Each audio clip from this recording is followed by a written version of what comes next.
So if, in order to understand electoral system, we need to then understand the type of democracy that is being practiced in a country.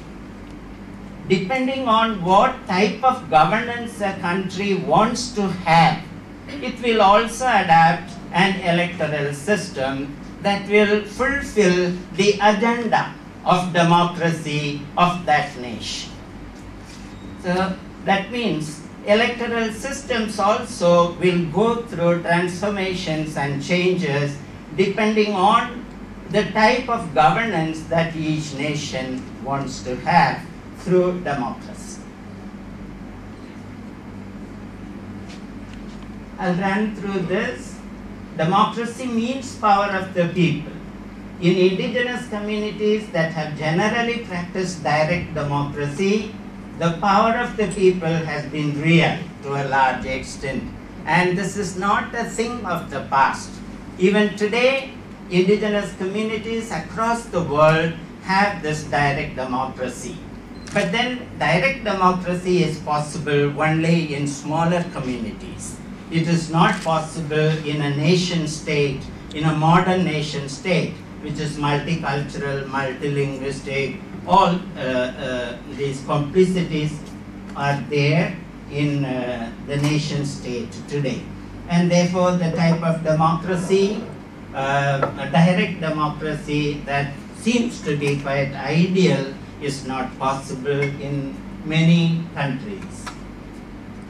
Therefore, we have representative democracy, inclusive democracy, and participatory democracy, which have replaced direct democracy. All citizens must know whether democracy and governance in his or her country are based on inclusive representation or in illusions of representation. This is a very crucial point that we need to understand. For example, when we have members of parliament who get elected with less than 10% of votes in this country.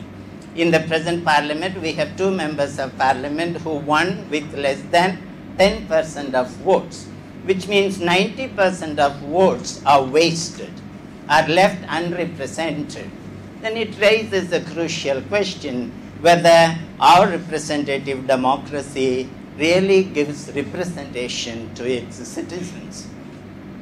In asymmetrical and multicultural societies such as India, the possibility to tilt democracy towards the more powerful and camouflage it as people's power is natural.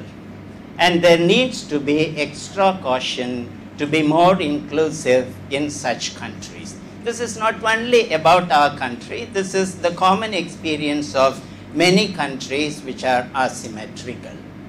Let us remember that electoral system is the political institution that can easily be manipulated all over.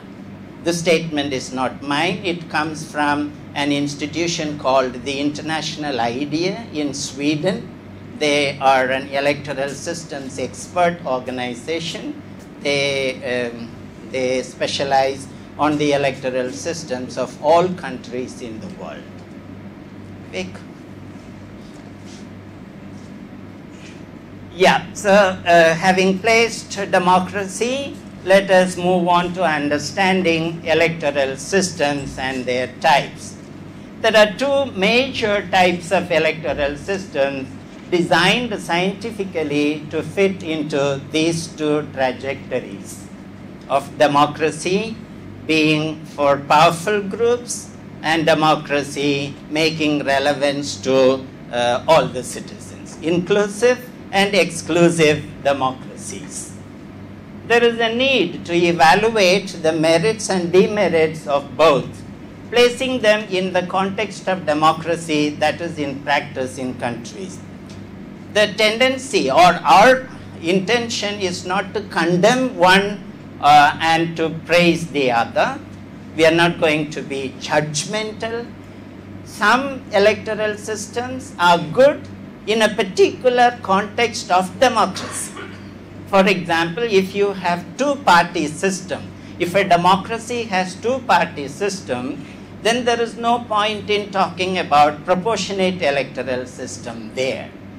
The first past the post electoral system that we have in our country is more relevant to a democracy with a two-party system. And so we need to look at the merit and demerit of that system in that context. We also need to look at the merit and demerits of that system in a multicultural society like India. So we only need to place. They are different. They are not better and worse. We are not going in that direction. More homogeneous societies with only two parties will need the FPTP, first past the post electoral system, and multicultural societies like India will need the proportionate electoral system, and we will see why.